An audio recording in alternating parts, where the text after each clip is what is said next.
The discussion here, and certainly I've been part of it and an advocate of it in a way, is that Canada, the US should seek to have a deeper type of integration with more predictable rules.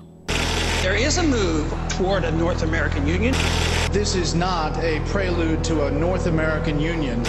The Security and Prosperity Partnership, what some call the North American Union. It's essentially the centralization of power into fewer hands. What would be the benefits for creating the equivalent of the euro? And I had the idea, the inspiration to call it the Amero.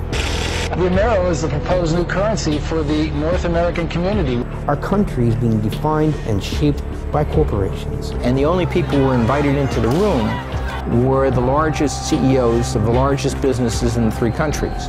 They're working with major companies, harmonizing regulations, they say. The one group that does get a table at the SPP meetings is business leaders. Behind closed doors, they're hatching plans for superhighways, common currencies, customs unions. And there's not going to be Canada left in the decade to come. Our economies now are very integrated. Our societies are growing increasingly integrated. What's needed now is a North American idea for all three.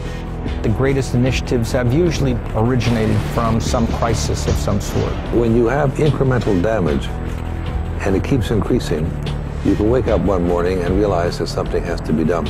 Well, you get political change of fundamental nature of this sort only if you have a real big earth-shaking event.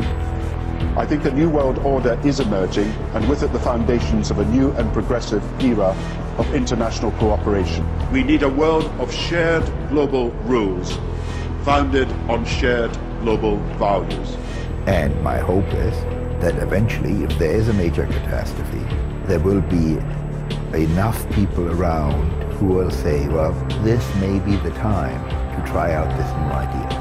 You create the disease in order to offer the cure. It's the Hegelian dialectic. And they get all the people prepared to make entirely new decisions and think in entirely new ways that facilitate more plans for more control by the people at the top. They create order out of the chaos they create. Because once you centralize power, then you have total control over the people. I can see an obvious, clear problem with that.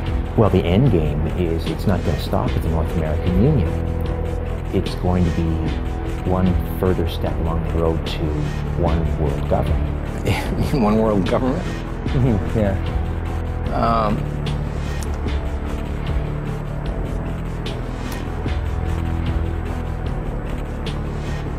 I personally think it will come. It will come.